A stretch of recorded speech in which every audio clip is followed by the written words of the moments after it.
Mas afinal, por que que o cinema nacional é tão ruim? Por que que o cinema brasileiro nos dias de hoje é uma grande porcaria? Só tem filme lixo, só tem filme ruim, é filme falando de tragédia, de favela, de não sei o que, etc. Falando de pobreza, de Nordeste, falando de comédia pastelão, comédia aí de Leandro Hassum, estilo Adam Sandler. Sempre tem esses filmezinhos nacional que é uma porcaria, só filme ruim, só filme lixo, comédia, estilo comédia de mãe, de tia, coisa de Facebook, mó sem graça. Por que que só tem esse tipo de filme no Brasil? E por que que a gente não avança, a gente não faz conteúdo decente para o nosso cinema brasileiro? Bem, eu vou comentar sobre isso com vocês nesse vídeo, de forma bem rapidinha, de forma bem simples e bem direta a respeito desse assunto. A resposta é muito simples. Cara, tudo é culpa do governo. Sim, a culpa é única e exclusivamente do governo. E eu não estou falando do governo atual, estou falando do governo como um todo. Desde muito tempo o governo brasileiro até hoje não entendeu que a culpa é dele e é somente dele, de mais ninguém. Tá? Por isso que o cinema nacional nunca desenvolve. Porque a culpa é exclusivamente dele, do governo. E bem, por que que eu estou falando isso? Porque muito antes dessa era de filmes de tragédia, favela, não sei o que, violência, comédia pastelão estilo Adam Sandler e comédias ruins de Cleide, de mãe, de tia e de Facebook, antes de surgir isso tudo, o cinema nacional era decente. Nós tínhamos o Mazzaropi, nós tínhamos o Zé do Caixão, nós tínhamos filmes como O Dragão da Maldade contra o Santo Guerreiro e outros filmes aí, né, que eram decentes. Quem já assistiu Mazzaropi, igual eu já assisti algumas vezes, quem assistiu Zé do Caixão, quem já acompanhou esse tipo de filme, sabe muito bem que esse tipo de filme, mesmo que hoje em dia esteja um pouco datado as piadas, ou até mesmo a forma como eles gravaram o áudio, que infelizmente não dá para entender direito esses filmes, ainda assim, eu acho aqueles filmes melhores do que os filmes de hoje em dia. Pelo menos o Mazzaropi dá de 20-0 em qualquer atorzinho de comédia da Globo. Isso aí é fato.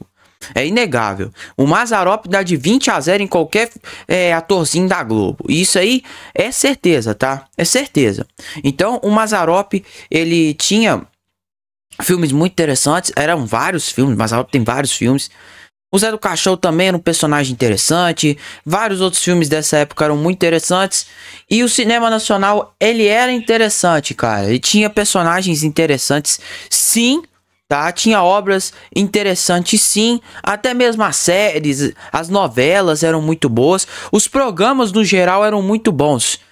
Eu lembro muito bem, cara, que além desses filmes aí do Mazzaropi e do Zé do Caixão, tinha também, cara, a série lá do Sítio do Pica-Pau Amarelo, que foi lançada nos anos 70 na Globo. Que essa série aí, o meu pai e minha mãe sempre ficavam falando que a Cuca era de verdade. É mentira, a Cuca nunca foi de verdade. Mas tipo assim, eu sei que essa série realmente marcou a vida de muita gente. E essa é uma série muito boa. A única boa série do Sítio do Pica-Pau Amarelo, que representa bem o Sítio do Pica-Pau Amarelo, não todo, mas representa até bem, é essa série aí, a primeira série que foi feita do Sítio do Pica-Pau Amarelo, que eles falaram até que eles gravavam em um sítio mesmo de verdade, que eles tinham lá, não sei aonde, no interior de São Paulo, eles gravavam lá um sítio, se não me engano, e aí esse sítio hoje em dia tá meio que abandonado, velho, assim... É cabulosa a história, mas nessa época só tinha programa bom, brother. Só tinha conteúdo bom, só tinha filme bom e só tinha série boa. Só que aí surgiu uma coisinha chamada Movimento Hippie, né? Quem se lembra do Pica-Pau, né? O filho lá do rei. Eu não vou trabalhar, eu não vou trabalhar. Eu sou hippie, eu não vou trabalhar. É por isso que hoje em dia eu sou um vagabundo, enfim.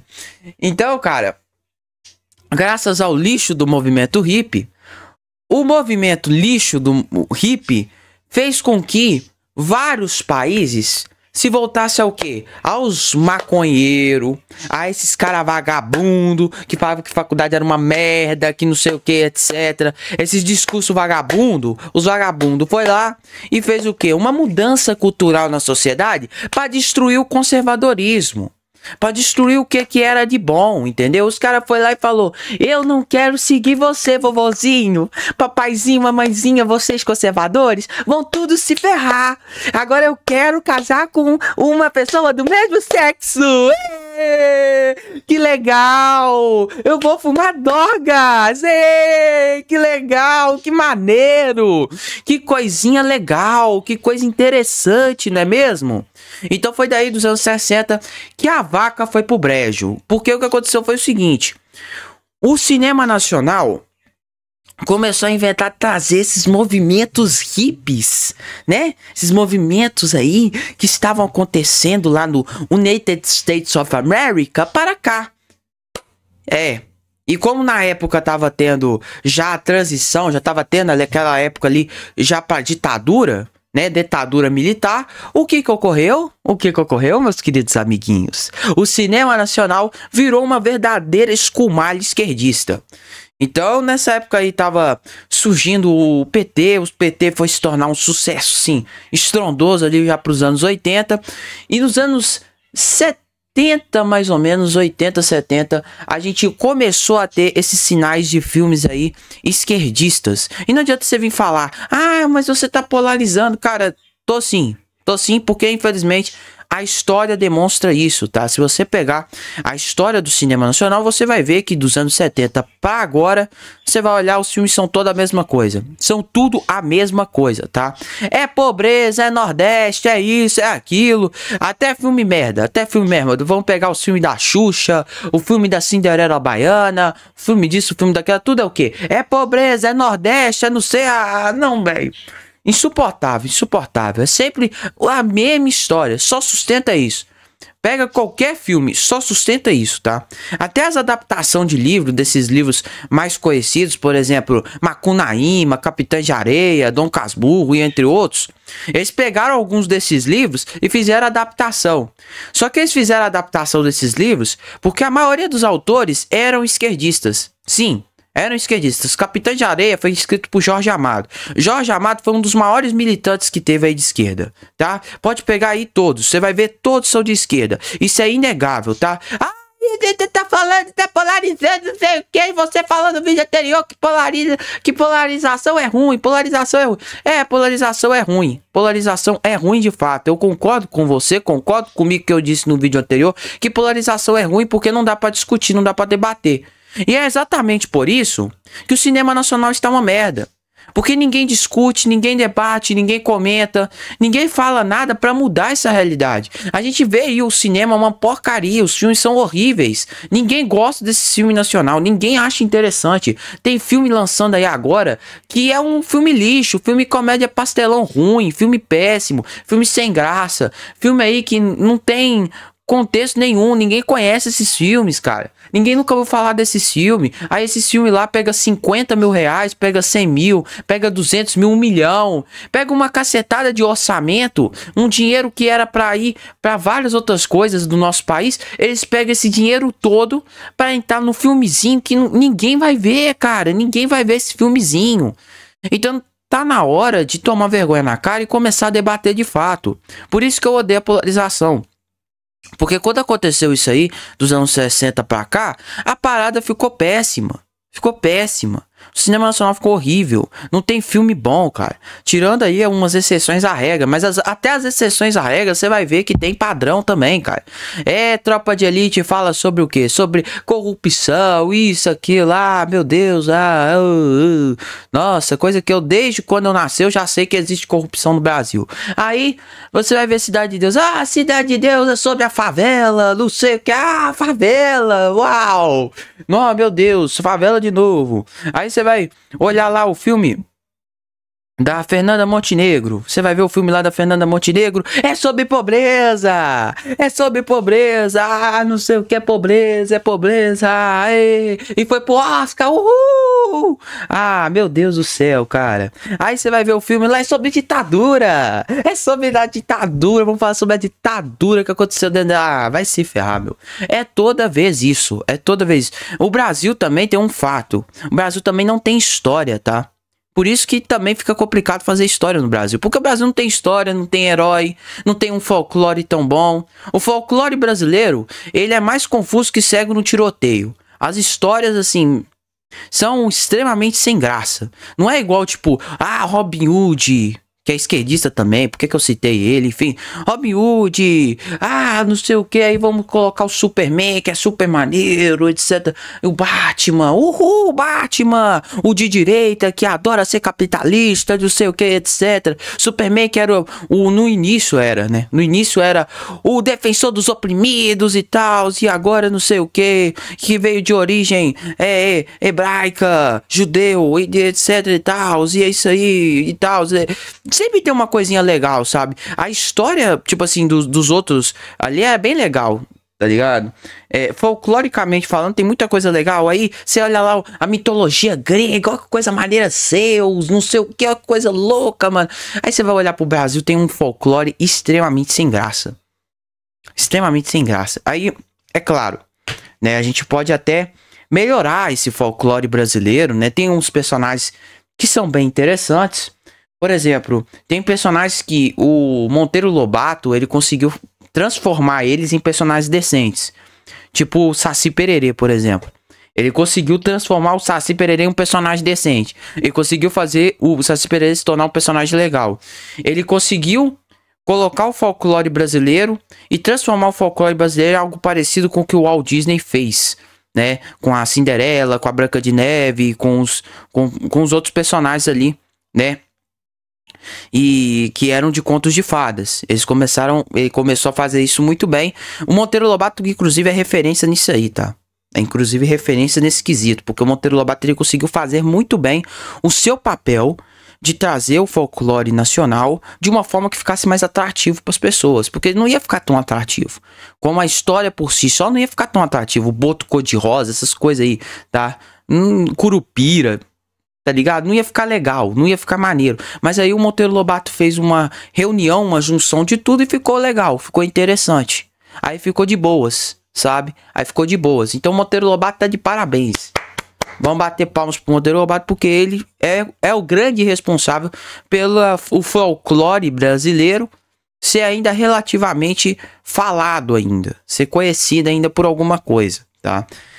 Mas ainda assim, o próprio Monteiro Lobato, sabendo que o folclore brasileiro não era tão bom assim, ele decidiu fazer o quê? Incorporar esses personagens de contos de fadas dentro da história dele. Inclusive ele incorporou até o Gato Félix. Quem já leu a história do Sítio do Pica-Pau Amarelo já deve ter visto até que o Gato Félix também estava incluído dentro do Sítio do Pica-Pau Amarelo. Mas mesmo assim, né? Não sei o que. Eu meu folclorezinho nacional. E fica dessa choradeira aí. Ao invés de debater, ao invés de discutir, ao invés de a gente criar novas maneiras, novas formas da gente conseguir fazer com que o cinema nacional continue de pé e continue bem, né? Igual fez o caso aí do Paulo Gustavo. O Paulo Gustavo é um exemplo disso. O cara conseguiu ganhar milhões em bilheteria. Só com filmezinho de Cleide. Mas uma coisa é fato. Ele conseguia fazer bem merchandising do filme dele. Uma coisa que a gente tem que falar também, mano. O cinema nacional não faz um filme bom de merchandising. Você não pega direitos autorais. Você vê aí direto, mano. No YouTube. Tem filme aí nacional no YouTube. E ninguém toma strike, velho. Ninguém toma strike. Ninguém toma Content ID, cara. É absurdo isso, mano. O filme nacional não é valorizado nem pela própria produtora. A produtora caga e anda. O do Paulo Gustavo, você vê que não tá ali. Não tá no YouTube. Não aparece no YouTube. E se apareceu, toma strike. Porque é lógico. O Paulo Gustavo valorizou sempre a marca dele, sabe? Desde quando ele tava ali fazendo os filmes, né? Infelizmente faleceu. Até o seu falecimento, o Paulo Gustavo valorizava a marca dele, mano. Mas pelo menos aqui no Brasil não valoriza. Não tem valorização do cinema nacional. Não existe. Então vai ficar nessa coisinha aqui, ó. Só de filminho de esquerda. Só filminho de ditadura, filminho disso, filminho daquilo. Vai ficar só nesses filminhos sem graça. E ninguém vai querer ver esses filminhos, tá? E aí o edital. Também tem outra coisa. O edital. Quem já viu o vídeo do Jurandir Gouveia? Quem não se recorda do vídeo do Jurandir Gouveia em que ele fala sobre o edital e a porcaria que você tem que fazer no edital da Ancine? Gente, aquele edital é ridículo.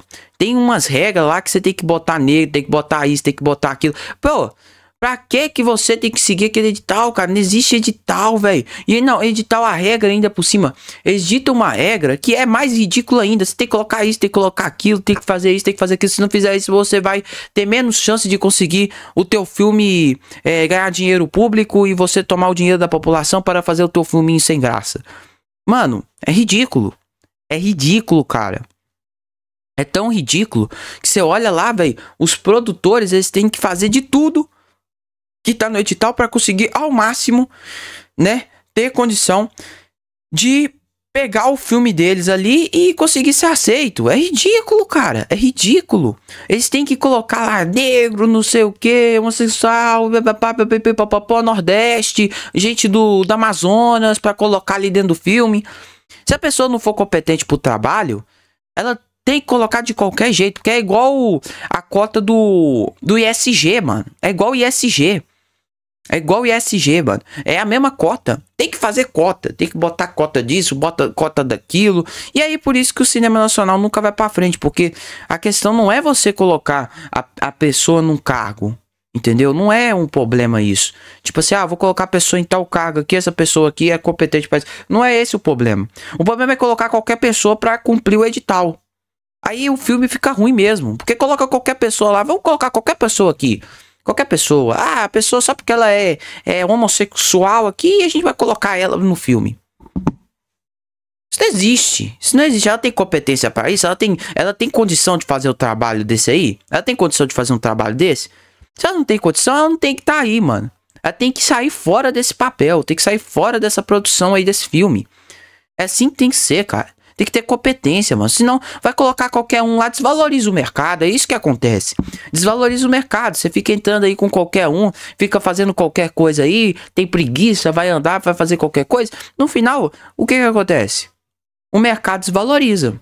Isso é inegável. Isso é inegável. O que aconteceu foi desvalorização de mercado. Por isso que aqui o cinema nacional é uma porcaria. Desvalorizaram o mercado. O edital mesmo desvaloriza o próprio mercado dele. Então, no final, cara, eu acho que não vai adiantar de nada, né? O cinema nacional vai continuar a mesma porcaria. Mas até quando eles não perceberem isso, cara, ninguém vai assistir filme nacional. Ninguém vai acompanhar filme nacional. E o governo pode injetar dinheiro que for, cara. Não vai adiantar nada. Vai adiantar nada. É claro que tem vários países que fazem isso, né? Até o próprio Estados Unidos, com a grande potência que eles são no entretenimento, eles também fazem uma inversão muito grande, né? Eles investem muito dinheiro ali por cima. Mas, cara, mesmo assim, mano. Mesmo assim, velho. Não existe isso, não. Eu acho que tá na hora mesmo, cara. Eu, honestamente, nesse quesito aí, eu sou a favor da privatização. Tem hora, mano, que eles têm que privatizar a empresa. A empresa que faz o produto, a empresa que distribui, a empresa que faz isso, a empresa que faz aquilo. Não tem que envolver a Ancine nesse meio, não, cara. E outra coisa também, esse negócio de Condecine aí, que eles estavam querendo até pôr aqui no YouTube, que os youtubers iam pagar Condecine, olha que bizarro. Você ia fazer um videozinho normal da tua casa aqui, igual eu tô fazendo, e aí eu tinha que pagar Condecine. Essa que era a bizarrice. Pagar imposto por cima de imposto que já existe dentro do YouTube. Então eu ia pagar um imposto em cima do imposto. Olha que bizarrice. Ainda bem que isso não passou.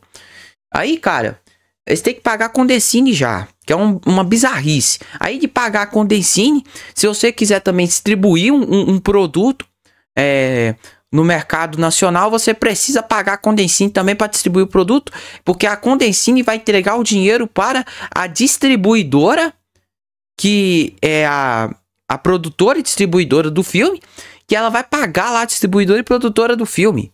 Que isso, velho? Isso aí é a mesma coisa de quando a gente fala, por exemplo, de quando a gente vai jogar o PES e o FIFA, não tem um jogador brasileiro.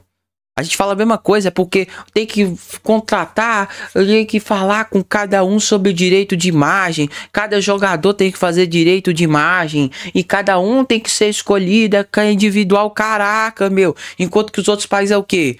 Você compra a liga inteira, tem todos os jogadores. Caraca, meu negócio é tão simples, mas no Brasil tudo tem que ser complicado, velho. Em tudo tem que ser complicado.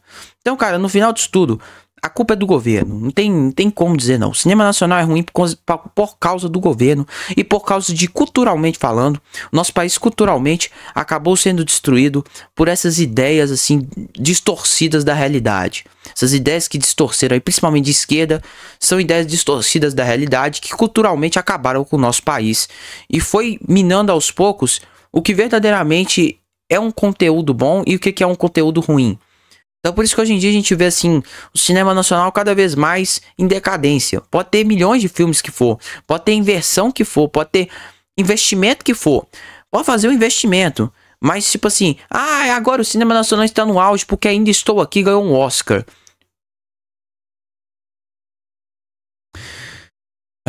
Eu não falo nada, viu? Não falo nada.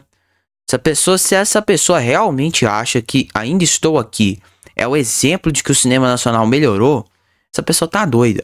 Essa pessoa tá doida, tá?